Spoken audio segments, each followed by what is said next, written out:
Peringatan Hari Buruh Internasional 2025 diwarnai aksi unjuk rasa yang dilakukan ratusan mahasiswa Universitas Negeri Makassar, UNM, di Jalan AP Petarani. Mereka tergabung dalam aliansi Badan Eksekutif Mahasiswa se-UNM dan turun ke jalan untuk menyuarakan keprihatinan terhadap nasib buruh, khususnya di Sulawesi Selatan.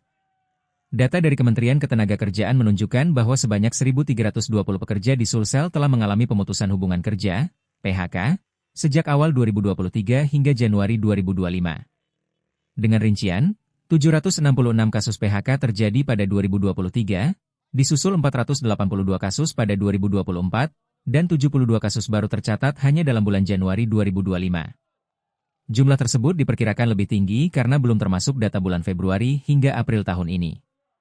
Aksi mahasiswa disemarakan dengan orasi bergantian, pembentangan spanduk, serta pembakaran ban sebagai simbol perlawanan terhadap ketimpangan sosial.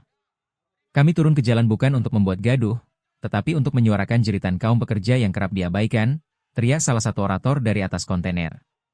Meski menyebabkan kemacetan, mahasiswa menyampaikan permohonan maaf dan menegaskan perjuangan ini demi hak-hak seluruh pekerja Indonesia.